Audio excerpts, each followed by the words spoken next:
I know.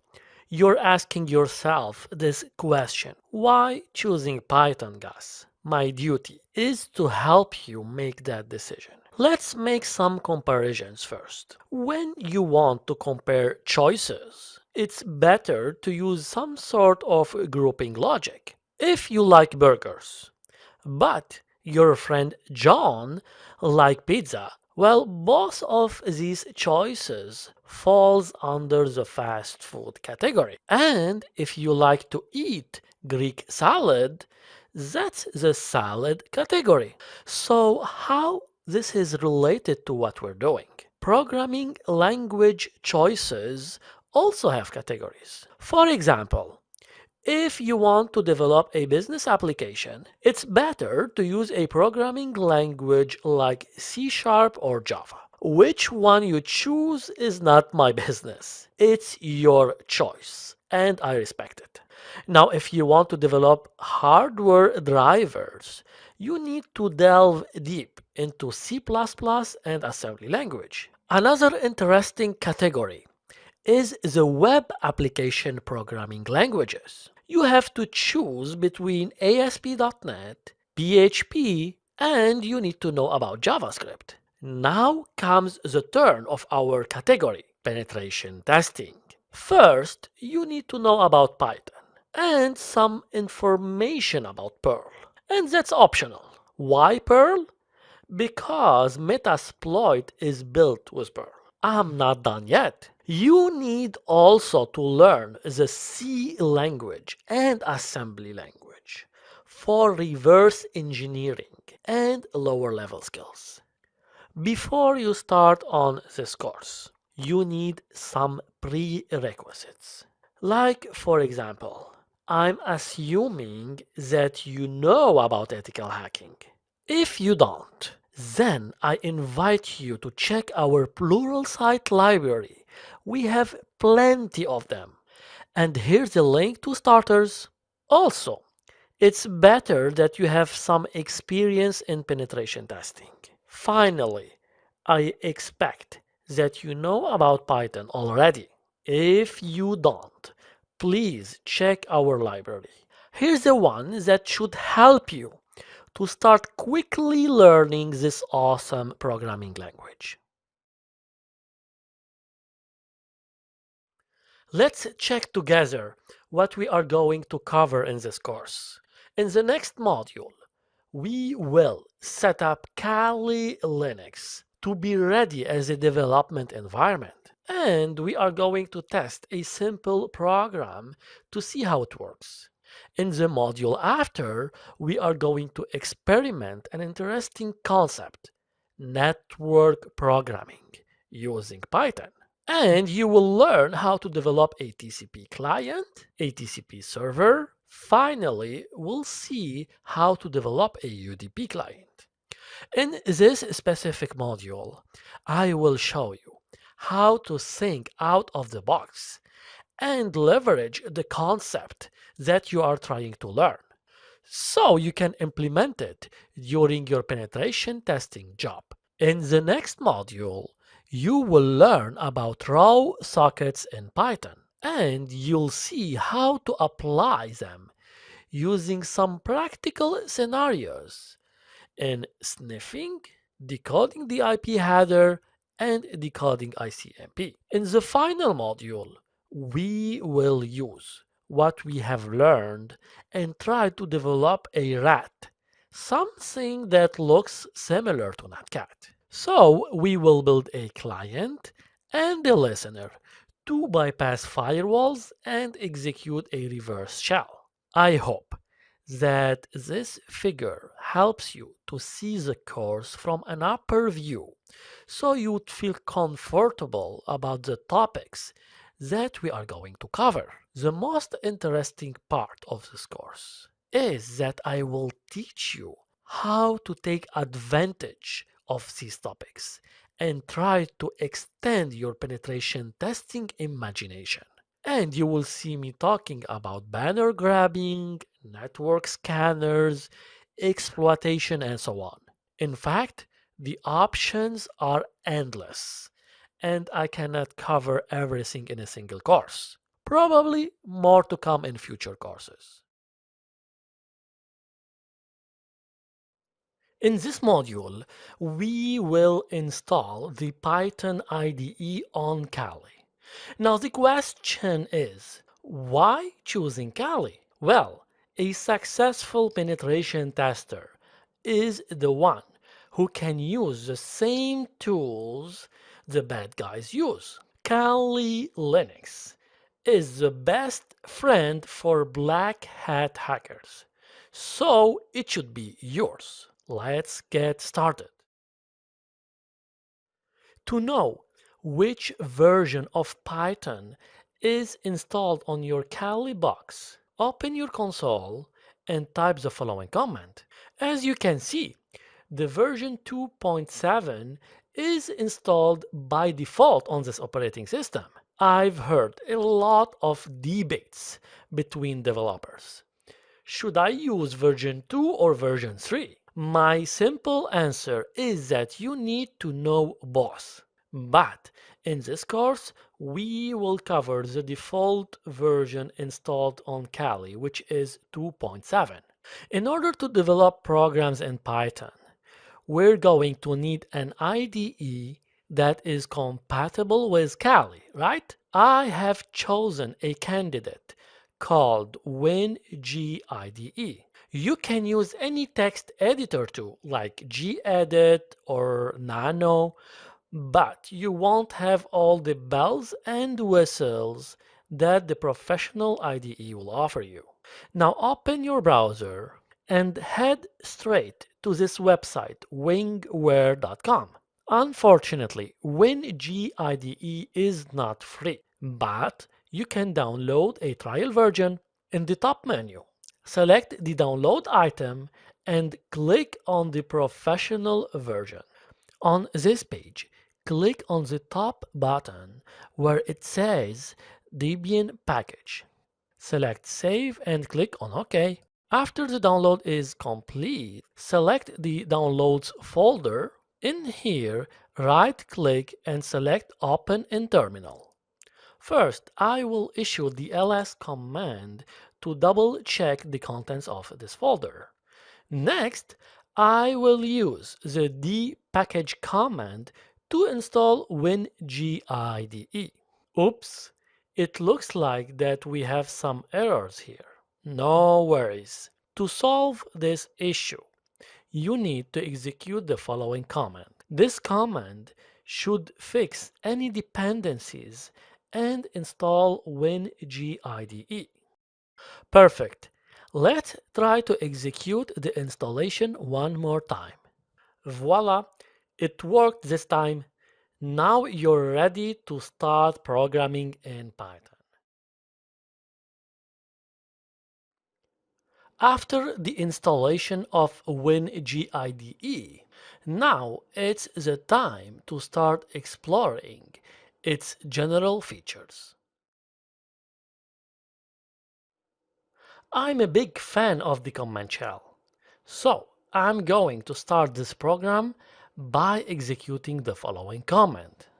For the first time, you're going to see this window. So click on the Accept button for the license agreement. In the next window, it's asking you to download some updates. So click on the Install button. Finally, click on the Restart Now button to restart this application. After the reload of the application, you're gonna see this window. Select the first option to start with a trial license. If you have an internet connection, select the first option on the top to connect directly with WingWare and get a license. A successful license has been created for me. So I'm gonna click on the OK button to start. The first thing to do when this application loads is to open a new file editor by clicking on this blue icon to create a new file. At this start window, you will see the main code editor and some tabs at the bottom and at the right side too.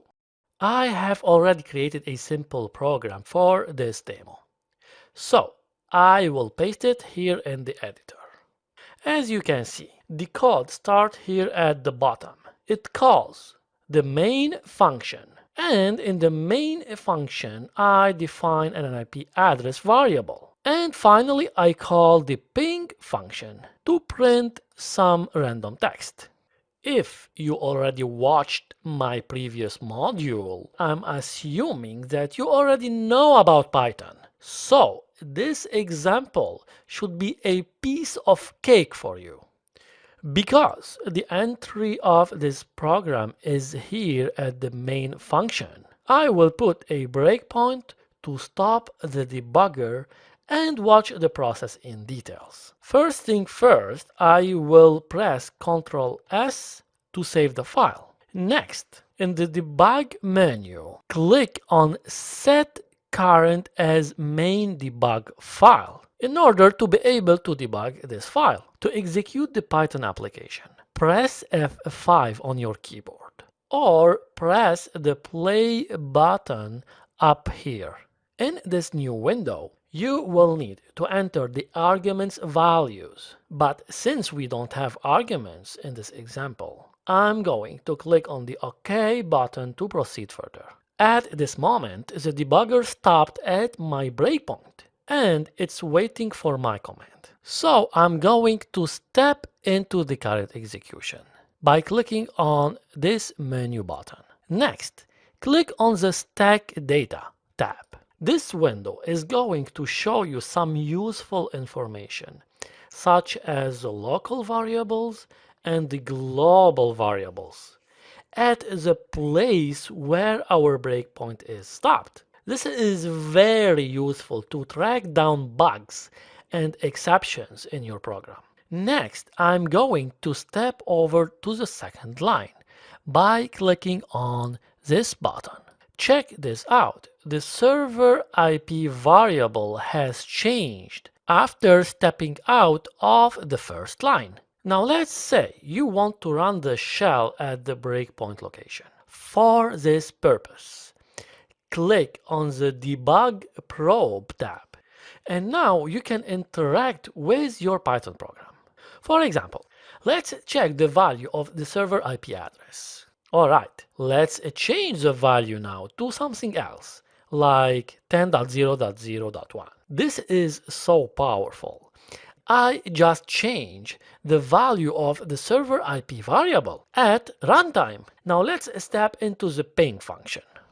The final important tab that you need to be aware of is the call stack. Here on the right side, in this window, you can see the stack trace of each function. Check how the ping function is called from the main function. This becomes very useful for many situations, like exceptions thrown from your application. That's it, folks. That's all you need to know to start using WinGIDE for developing and debugging Python code. I know there's a lot of bells and whistles in this program, but you have to start somewhere. And I already showed you the main functionalities that should help you to start right away making your first program. Are you ready for your first Python program? Follow me to know what kind of application we are going to learn in this module. Before proceeding further, I want to emphasize the importance of penetration testing these days. Hackers are becoming trickier, and we hear a lot about horrible stories all over the world about companies being hacked. So, if I was a manager and I'm concerned about my security, how should I pick someone to help me against the bad guys? Well, I need to know how to hire a good penetration tester, right? Penetration testers fall into two categories. The first one, just sit there, fire a sophisticated scanner, and wait until it finishes up. Then he submits the final report. These guys are very good at definitions and philosophy of things because this is going to keep them out from losing their jobs. I'm sure you've met some similar people in your work environment. The second type of people, they use sophisticated software too, but this is not enough for them. Instead, they learn and learn and learn to feed their curiosity and move forward with their career. That's why you're watching this course, because you want to learn and you don't want to be like the first type, right? Who do you think is going to stop this guy from hacking my company? Now I know who to hire. From a real life scenario, a company was compromised by malware. Penetration testers were able to reverse engineer the malware and figure out how to develop an application that interacts with the attacker listener. Now that's what I call a good penetration testing team. Alright, we're done with this. Now comes the turn of our example for this demo that I took from a real attack scenario. Some bad hackers developed an attack tool that scans for FTP servers and web servers. If found, then the attack tool will launch a series of brute forcing attacks to get credentials. If the credentials are found, then the tool will search for web pages, download them, and inject a redirection to their servers. When it's finished, it uploads this file back to the server. Now, if anyone tries to access these pages, they will be redirected to the attacker listener. Cool, huh? I promised you that we are going to develop real applications, not just definitions and philosophy. In fact, our program will be the most important part of what we have just seen, the FTP brute forcing. The program is an FTP client that is going to try to connect to an FTP server with a combination of username and password that we are going to read from a dictionary file. If the credentials are wrong, then Python will raise an exception and we will retry until we have a successful FTP connection. Wait, we're not done yet. This application will try first to connect using an anonymous credential that some FTP server will allow before wasting our time to brute force account credentials. As you can see, this is the source code of our fantastic program. I tried my best to simplify it as much as possible. So let's start. The entry point is here where we call the main function. Inside the main function, we define the FTP server IP address that we want to attack. Next, we define the username and the path to the passwords dictionary file. That happens to be in the same directory of our program. Next, the application tries to connect with anonymous credentials using the connect function. Let's take a quick look at this function. Like I showed you in the slides, this function tries to establish an FTP connection. If the username and password work, then no exception will be thrown, and the function will return true. If the credentials are wrong, an exception will be thrown, and the function will return false. Let's go back to the main function and check how the brute force logic works. If the anonymous credentials didn't work, next the application will try to open and load the dictionary file. Then, for each line in the file, the loop will try to extract the password and call the connect function again.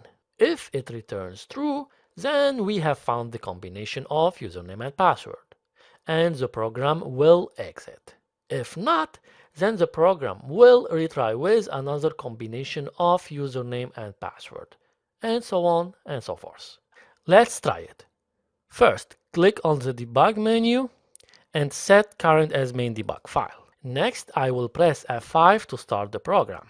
As you can see here in the debug IO window, the anonymous credentials didn't work, so it's going to try to brute force the credentials instead. This process is going to take a while, depending on the password's strength. And voila, the FTP account has been hacked successfully. Username is Gas and password is 123456. I have another server on the network with anonymous credentials enabled. So I'm going to change the IP address. Next, I will press F5 to start the program. Check this out. Anonymous credentials cracked successfully. Of course, this program can be refactored for reusability and performance. But my aim in this demo was to teach you the principles of FTP brute forcing and not to confuse you with programming philosophy practices. Penetration testers can create a lot of tools using TCP client. Now the big question is, what can I do with a TCP client? The options are endless, but I'm going to give you a head start what you can do right away after finishing this demo. In our example, we will develop a practical banner grabbing application and a port scanner at the same time. Yes, I will always keep my promise and show you practical examples instead of just showing you the academic principles. That's not it. You can even develop your own vulnerability scanner if you want to by extending the functionalities of the application. But how, Gus? Well, it's so easy. If you have the list of ports and services, then all you need is a vulnerability database saved on a file, and you match it with your results. Wait, I'm not done yet. You can even call Metasploit and start exploiting these vulnerabilities. A penetration testing application from A to Z. Like I said, the options are endless here, folks, and I leave the imagination for you. So let's get started. At the command prompt, I will issue the list command to see the contents of this directory. As you can see, our program name is called portscanner.py. First, let's see how to use our TCP client program by adding the help argument after the program name. The application will offer the full help for anyone who's using it. Just by reading this section, I know that the -a argument is for the target IP address, and the -p is for the ports to be scanned. Let's give it a shot. Start with the Python keyword, followed by the name of the program, like we just saw in the help section. The -a is the address of the target host. Finally, the -p argument is the list of ports that I will be scanning. 21 is for FTP, 22 is for SSH, 80 is for web, and an invalid port 99. Finally, press enter. The output should tell you if the port is open or closed. If it's open, then we're doing a banner grabbing to know the application name and the version number of the server. Here we can see that port 21 is open and the FTP server is using VSFTPD 2.3.4. Next, for the SSH, we can see that OpenSSH is installed. After that, port 80 is open and the web server is Apache version 2.2.8. Finally, we can see that port 99 is closed. Alright, let's jump into the source code and see it in action.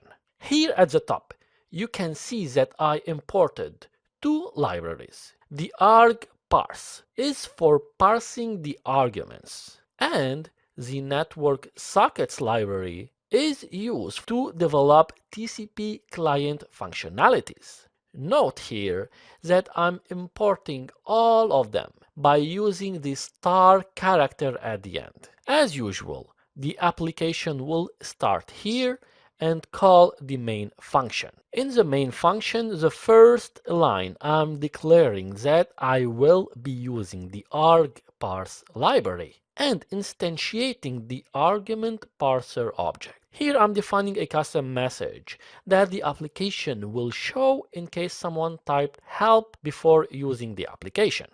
In the second line, I'm adding the -a argument. Here I'm also giving to the user the option for adding ---- address, not just -a, followed by the type of the argument, which is string. Finally, I'm defining the message for the help section.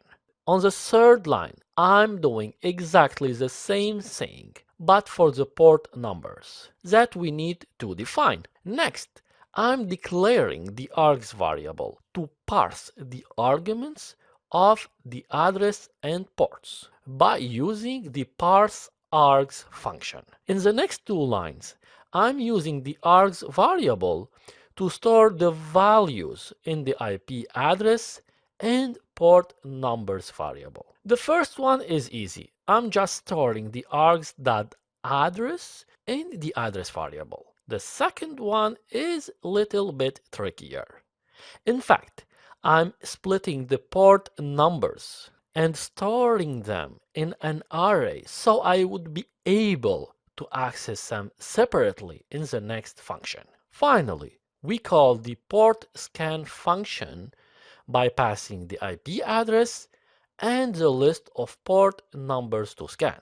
Let's step into the port scan function. This function receives two variables, the target host and the list of target ports. The first thing it does, if someone entered a domain name instead of an IP address, is to check if that domain is valid or not.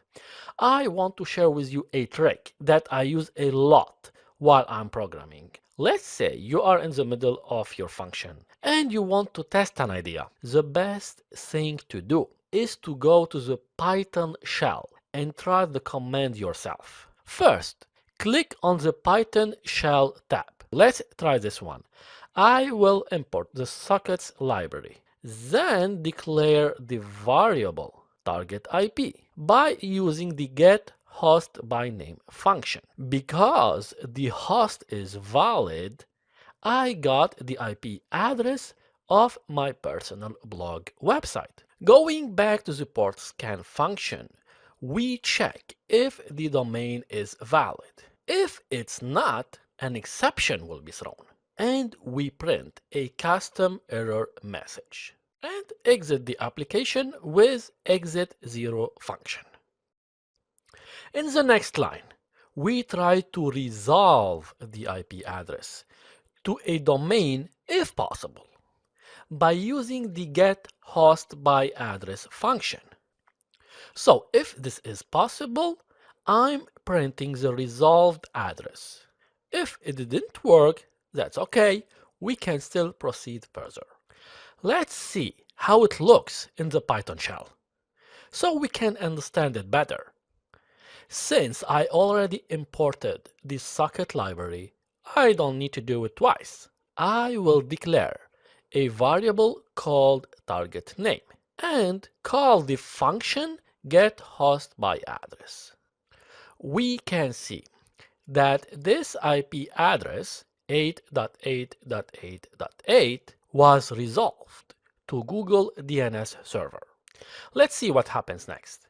After that, I set the TCP timeout value to 10 seconds. Next, I call the connection scan function for each port number in the array of target ports that we created earlier in the main function.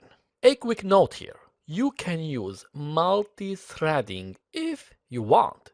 Let's say you're planning to develop this application for a larger scale, like for example to scan multiple IP addresses. But for this scenario, I will not need it at all. Now comes the turn of the heart of TCP client functionality. In fact, if I would only teach you how to create a TCP client, this function is the only thing that you need. But my goal is to show you not only the TCP client functionality, but how to leverage this into the next level. This function receives the target host IP address and a single port number.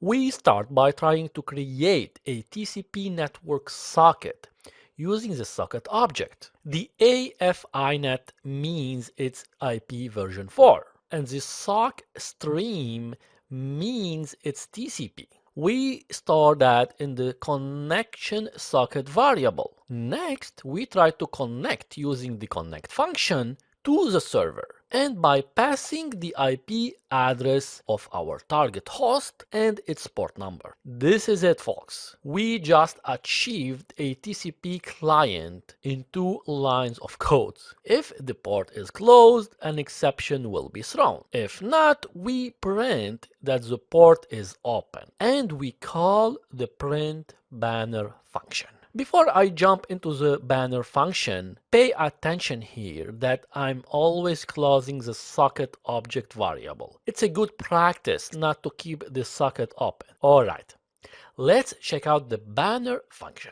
This method expects 2 arguments, the connection socket object and the target port. In the first line, I check if the port is 80 for a web server. Then I will send a special message to get the server banner value. Else, I will send a random text. In this case, it's a new carriage return that is represented by \r\n. After that, I will wait for the server to send me back the banner and store it in the results variable using the receive function. And by specifying the number of bytes for the buffer size. If everything is successful, we print the results. I'm using here the str function to make sure to convert the results to a string. If we couldn't get a banner, then an exception will be thrown. So we print that the banner is not available for this port. We're done until this point. Now you can see the power of Python and understand why security professionals use it. Because it's simple and so powerful. It's the turn to develop the TCP server. Now, if I ask the question again, what can I do with the TCP server? Well, you could develop a TCP listener. In fact, we will do something similar in the last module of this course and develop a listener that could interact with a client that executes as a backdoor reverse shell. Also, what you can do is to develop a proxy server that listens for TCP traffic.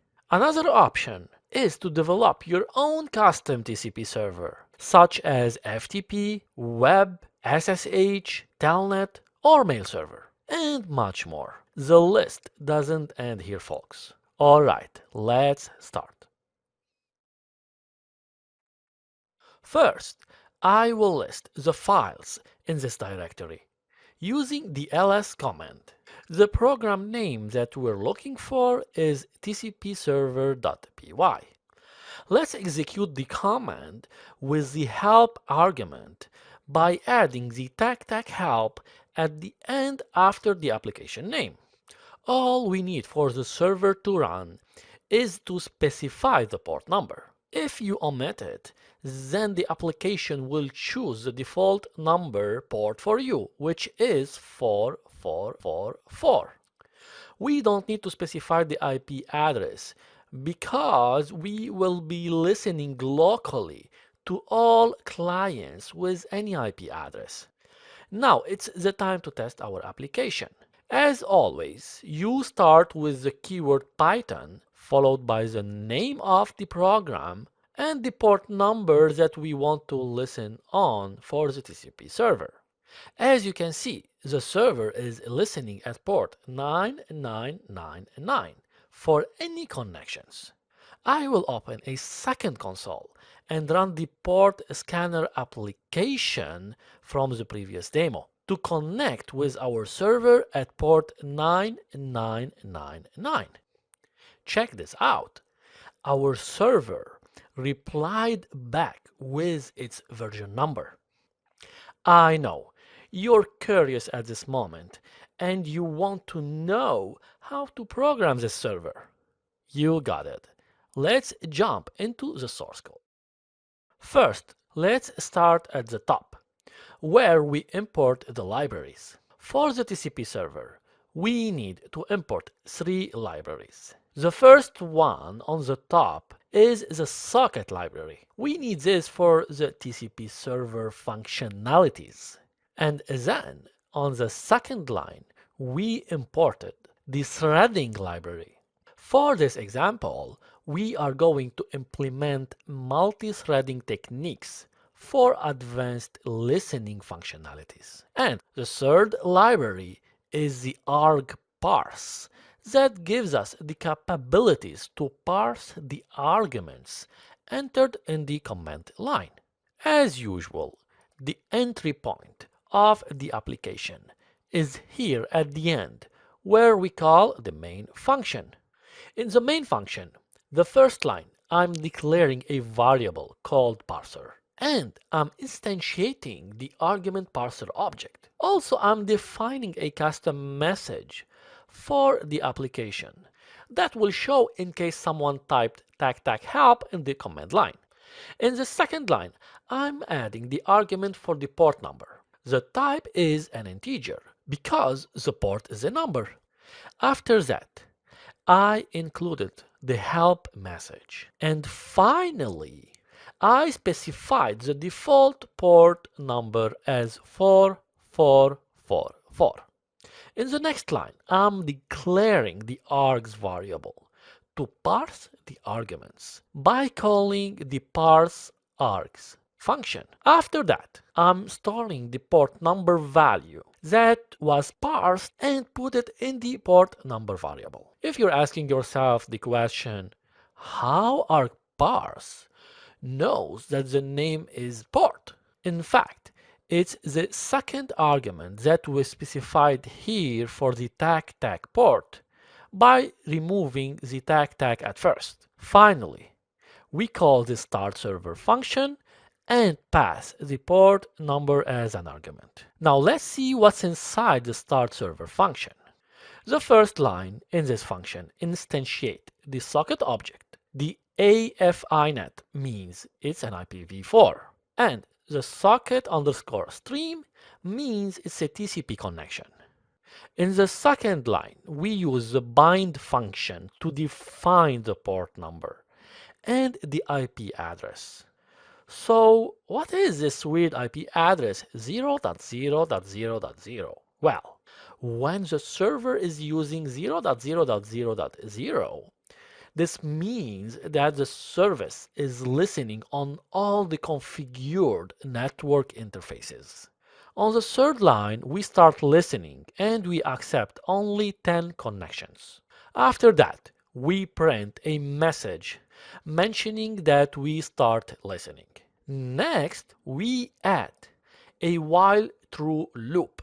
In other words, it's an endless loop that is listening for incoming connections. Then we start accepting connections using the accept function. And we store the client socket object in the client variable and the port number and the IP address of that client in the address variable. Next, we print the client information.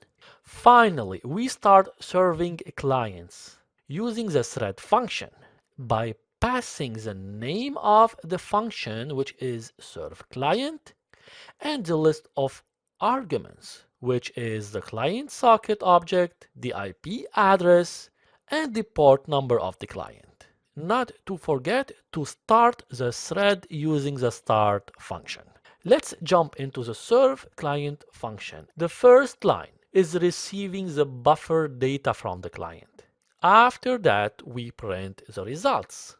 In the next line, we send back a response to the client with the version number of the server. Finally, we close the connection. And we're done. Programming a UDP client is very similar to coding a TCP client, with some few differences. So, we are going to reuse the port scanner application that we already did in the TCP client demo and add the UDP functionalities to it. Let's start. I will use netcat to execute a UDP server that listens on port 5555 using the following command. The -v argument is for verbose, tag L is for listening, tag Q is for UDP, and finally the tag P is for the port number. Finally, press enter. Next, I will open a new terminal window and execute our UDP port scanner. As you can see, we added the UDP argument to distinguish between the TCP and UDP port scanning.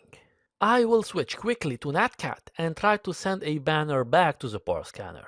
Here you go, mission accomplished. The UDP port scanner was able to detect the netcat banner. Now, let's jump into the source code and see how it works. This is the same TCP port scanner that we developed earlier with few changes. Here in the main function, I added a boolean UDP argument and pay attention to the end where it says action equal store underscore true. This means that if the UDP argument is supplied, the value will be true. The second change is here that stores the argument value in the isUDP variable. And finally, passing this value to the next port scan function. In the port scan function, scroll down to the for loop. Here I'm checking if a UDP scan is on. If not, then we call the TCP client. If yes, then we call the UDP client. Let's jump to the connection scan UDP function. In the first line, we instantiate the socket object. As usual, the AFI net is for IPv4, but this time we used the socket datagram, which means it's UDP. In the second line, we use the connect function to try to establish a connection with the server by specifying its IP address and the port number that we want to use. If this was successful, we print that the port is open and call the print banner function that we saw in the TCP client demo. If the port is closed, then an exception will be thrown and we print that message to the user. In this demo, we are going to program our basic sniffer. But wait, before starting on this, I want to pay your attention about the basics of networking. Everything that we deal with in the end is either 0 or 1. When you receive from the internet your network packets, your home switch is going to deliver it to your computer as electrical signals. And guess what? All these electrical signals are captured by your network interface card and it will send it over to your CPU. This monster only understands zeros and ones, nothing else. And this is what we are going to see in this demo. Let's see how this program works. I will start with the Python keyword followed by the name of the program, which is basicsniffer.py. No arguments needed for this one. Finally, press enter. Let's open a new terminal window and try to execute a ping request. Here I'm just pinging my home router. Now take a look at our sniffer output. Guess what this is? Yes, you're right. It's binary code. Don't worry, we will decode all this in the next demo. For the time being, let's take a quick look at the source code for this simple sniffer. As you can see at the top, I imported the socket library. I did my best to simplify the source code as much as possible, so you would understand the basics. I'm not even using functions in this example. No worries, I will refactor this code in the next demo. First, I declared the sniffer variable by instantiating the socket object, like we did in the previous module. But in this one, I'm using the raw sockets. And I will be listening for ICMP packets. You can also use TCP or UDP. But for this one, I will use the ICMP protocol. Next, I'm using the binding function to bind the sniffer object to the local host machine. You already know what 0.0.0.0 is from the previous module. Now, what about the port 0? Well, port 0 is officially a reserved port in TCP/IP networking. However, port 0 sometimes takes a special meaning in network programming, particularly in Unix socket programming, where port 0 is a programming technique for specifying system allocated ports. Did you understand what I just said? Well, I'm going to make it easier for you. Instead of writing code that searches for an available port on the local system, you can instead specify port 0 as a connection parameter, and the operating system will automatically search for the next available port in the dynamic port number range. In the next line, I'm using the set socket options function to make sure that the IP header is included in the packet. After that, I print a message to the user that we are listening on, and finally print the received packet to the user. That's it, folks. This is the basic of sniffing using raw packets in Python. Wait, we're not done yet. As I mentioned earlier, we will decode all the binary data in the next demo. Binary data are not human readable unless you're a CPU. In this demo, I will show you how to decode the IP header and extract some useful information such as the protocol type, source IP address, and destination IP address.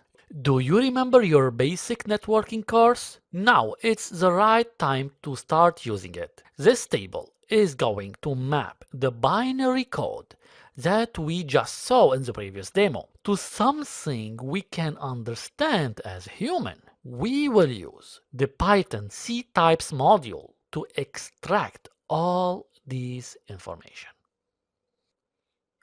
Let's start testing the program so you would understand how it works. Here at the terminal window, begin as usual with the Python keyword followed by the program name and press enter. I will use my browser to generate some HTTP traffic. Now this is something useful. I can see the packets flowing in and out from my network interface card. It's much better than reading binary data, right? It's a time to see the source code for this sniffer. At the top, we're using the socket library for TCP/IP. Then we're using the struct library and the ctypes library for extracting the IP header information, which we are going to see in a few moments. As usual, we start here by calling the main function. In the main method, we call the start sniffing function. I know someone out there is wondering why I'm putting one line of code in the main function. I could have called the start sniffing function directly from down below, right? Good question. And the answer is I wanted to show you a code that is readable. This is what we call clean code. So if I look at my program 6 months from now, I will still understand clearly my programming style pattern. For now, let's jump into the start sniffing function. In the first line, I'm instantiating the TCP sniffer object. If we take a quick look at this method, this is typically the same code that we saw in the first demo.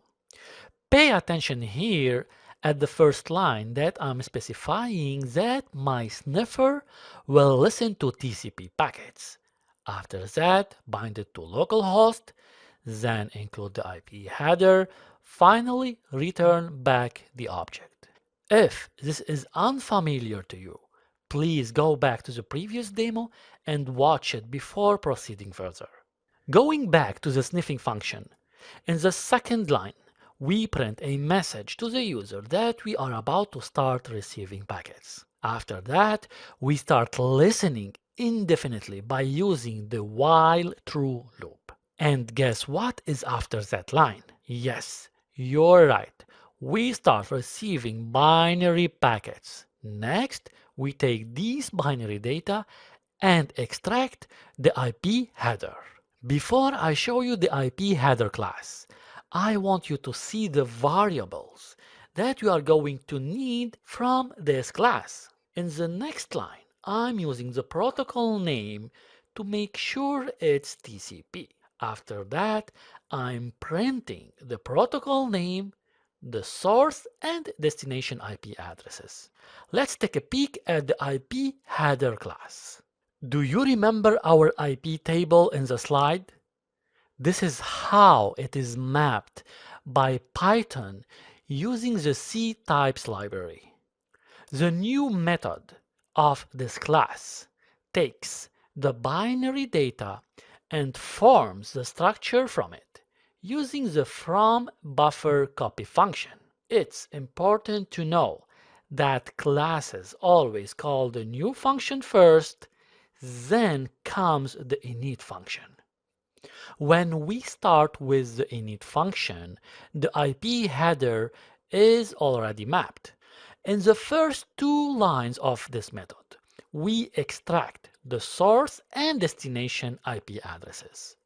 Remember that this is binary data. That's why we're using the inet underscore NTOA to convert the 32-bit IPv4 into a human readable IP address.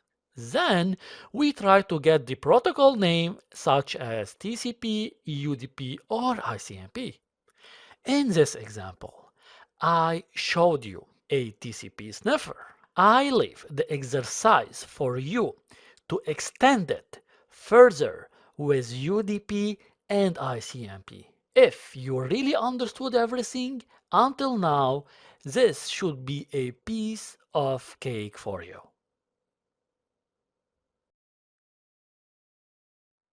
Now comes the turn of the amazing Python library Scapy. If you've never heard about Scapy before, it's the right time to start learning it. In this demo, I will show you how to develop a sniffer using the Scapy library. I know you're asking yourself this question.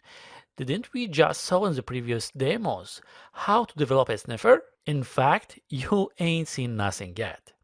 My goal in the first two demos was to teach you how raw packets works under the hood. Here's some ideas about what you can do with Scapy. First, you can listen for credentials. Also, you can develop your own ARP cache poisoning application. In this demo, we're gonna see how to monitor your network using Scapy and much more. I encourage you to visit the Scapy documentation page on the following URL: secdev.org/projects/scapy/doc/usage.html. This is going to be a long page. It will take you days and days to master it, but it's worth to try. Let's start. Here at the terminal window, I will show you how this application works. I guess by now you already figured out how to execute the application in Python. You start by the Python keyword, then followed by the name of the application, and finally press enter. I will use my browser to generate some traffic. Check this out. We can see all the outgoing packets that are leaving my host machine. Not only that, but we're also seeing the host name and the location of that host. Wait, I'm not done yet. We're also saving the results output to a text file. Oh yeah, a nice monitoring tool using Scapy. Before we jump into the source code, I need you to know that we have two dependencies for this application. First, you need to download the geographical locations database file using the following link: geolite.maxmine.com/geoip/database/geolitecity.dat.jz. Next, you need to extract the file using the gun zip utility. Finally, you need to rename the extracted file to geoip.dat. This file needs to be at the same location of your sniffer tool. Wait, we still have one dependency to install. It's called pygeoip. We will use this library to locate the IP addresses. Alright, now we're done with this. Let's check out the source code implementation. At the top, we're first importing the Scapy library. Next, we're using the pygeoip library that we just installed to locate the IP addresses. On the third line, I'm using the IPY library to know the private IP addresses. After that, using the socket library that you should know by now. And finally, I imported the time library to save the file with the current date. Here, you can see also that I declared two global variables. In fact, I added these variables on purpose in case you want to extend this application and you want to use it in your own environment. The first one will hold the conversations dictionary items. The purpose of this variable is to avoid having duplications of packets to the same address. For example, if I visited the Google search engine 100 times, I don't want to see that in my log file. It will look very ugly. The second variable is used to exclude the packets that are coming into my host. Why? Well, I want to log only the outgoing packets. My firewall will take care of the incoming ones. A note here: you can remove this variable and replace it with input arguments if you want to. At the start, we call the main function. In the main function, we use the sniff method in the Scapy library to start listening for packets by specifying the callback function that is start monitoring in this case. The store equal to 0 means we don't want to store anything in the memory. This will make the application to execute faster. Finally, we filter only the IP packets. This is amazing. In one single line of code, I just started sniffing on my host machine. Let's jump to the start monitoring function. In this function, we are receiving the packet object and the arguments. Now just sit back for a while and think how powerful this is. As you can see here, I'm using this object to extract the source and destination IP addresses using the getLayer method. After that, I check if the destination IP is my local host. If yes, then I exit. If not, I proceed further. In the next line, I'm generating a unique key using the source IP and the destination IP to use it for the dictionary keys. Then I check if we already processed this packet before. If this is the first time, then we continue. After that, I set the flag in the dictionary variable that this packet is going to be processed. And finally, I call the function print packet by passing the source and destination IP addresses.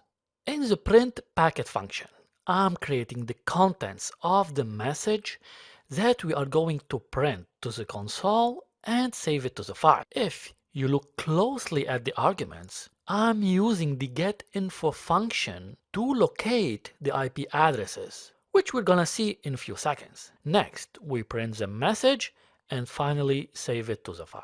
Let's see how to locate the IP addresses using the getInfo function. First, I'm using the getHostByAddress function to get the host name of the IP address. Next, I'm using the IPY library to see if the host IP address is a private IP. Why? Because I don't need to locate it, right?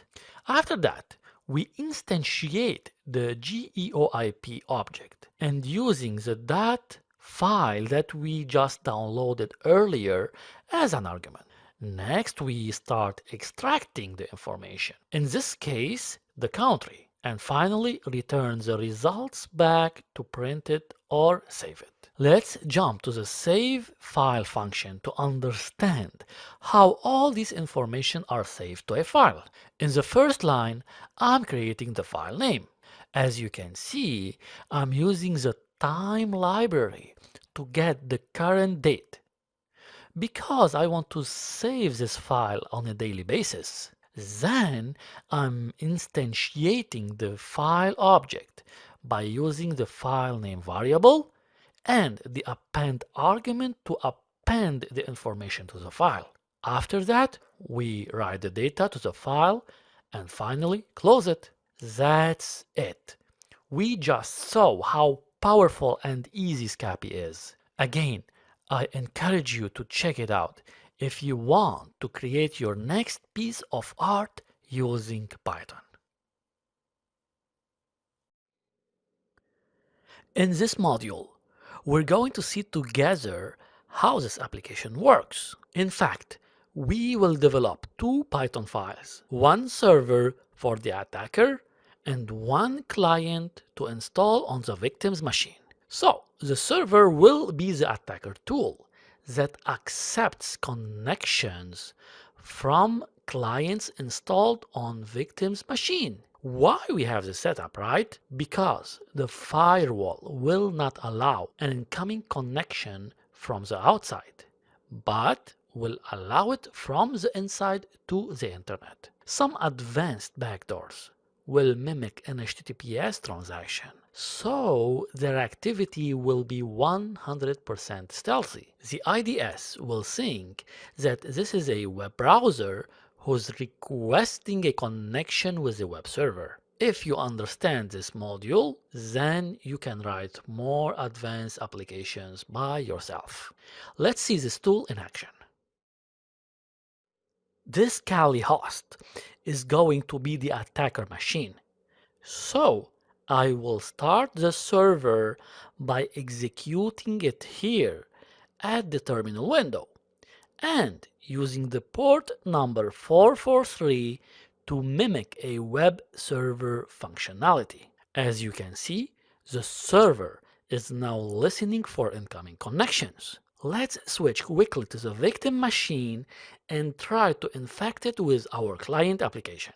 On this Ubuntu host, I will execute the client application to connect with our server using the following command. As usual, Python followed by the application name, tag address followed by the attacker's server IP address.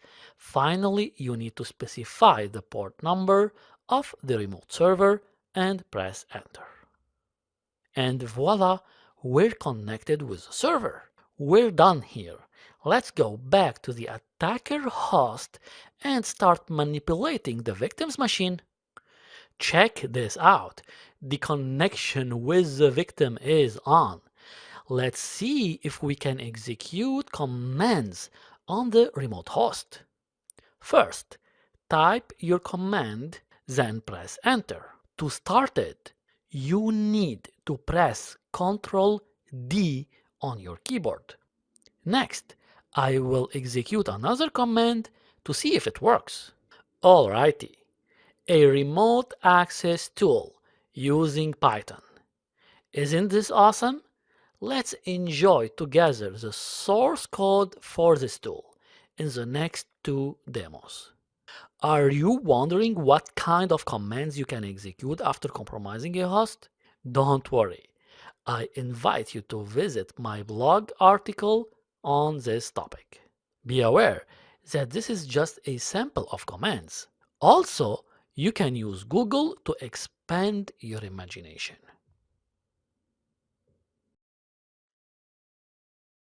Let's see together how to develop the victim's backdoor client application. You need to understand that the server is already listening for the client to be executed. After that, the client can start receiving commands from the attacker. Also, it is very important that you already watched and practiced the third module of this course. If not, this is going to be very hard for you to follow up with me during my explanation. Let's start. At the top, we usually import our libraries. The subprocess is used for executing the command on the victim's machine. You already know why I'm using the socket library, right? Same for argparse. If you recall, I used this library for parsing the arguments in the command line. The program starts here, where we call the main function. In the main function, I'm using the argparse library to parse the IP address and the port number. And again, if this is not familiar to you, I invite you to go back to the third module. If the user did not enter the IP address in the command line, I call a custom print message to show how to use the application with the proper commands. Finally, I call the client connect function by passing the attacker IP address and the port number that it's listening on. In the client connect function, I'm instantiating the socket object and storing it in the client variable. Next, I'm using the client variable to connect with the server, using the server IP address and its port number. If everything is okay, we print a message to the user that the connection is established. So what do we need to do next? Well, start receiving orders from the attacker using the receive data function. This function will wait indefinitely for the attacker to send an order. Every command it receives from the server will be executing using the execute command function. Before I show you how to execute commands locally, there's one step here after executing the shell. We need to send back to the server the results output of that command. Now let's jump into the execute command function. In the first line, I'm using the rstrip function to remove any leading white spaces at the end. Next, I use the subprocess library to execute the command locally. First, by using the command value. After that, to capture the standard error, we use the subprocess stdout. Then we use the shell equal to true on Unix system to default the shell to /bin/sh. If the execution was successful, we return the results back to the receive data function. And we're done. For now, let's jump to the next demo to see how the attacker server works under the hood. Let's complete together the other half of this application. For the server, we need to import the sys library for handling users' input, the socket library for creating the TCP server, then the argparse to parse the command line arguments, and finally, we need to import the threading library to support multiple clients at the same time. Pay attention here that I created a global variable to hold each client connected with the server. To start this application, first we call the main function. In the main function, we parse the port number. If it's not supplied, then we choose the port 9999 by default. Finally, we call the server listen function, and by passing the port number that we just parsed. Let's jump to the server listen function. In this function, we instantiate the socket object, and then we bind it to the local IP and port number. After that, we start listening for a maximum of 25 clients. Next, we print a friendly message, and we start our endless loop to wait for incoming client connections. If a client is connected, then we accept it. Again and again. You should already saw this logic in the third module of this course, so it should be easy now for you. Next, we print a friendly message for any incoming connections, and we store the client object in the client's collection dictionary global variable. Finally, we call the serve client function using the threading functionality, and by passing the current client object to be served. Now, it's time to start serving the client. At first, you can see that I'm using the sys.stdin.read function to get the user input. In other words, this is going to be the command that the attacker wants to execute on the victim's machine. Next, we send the command to the client. While the command is sent and had been executed, we need to wait for some time until the client will send us back the results. Following this, we print the results, and also we need to make sure that the attacker can send other commands to the victim using the raw input function. If any commands entered here by the attacker, we send it back once again. And we're done. We just built together a backdoor using Python. This is just the starting point. You can do a lot more if you want. For example, you can encrypt the communication and much more.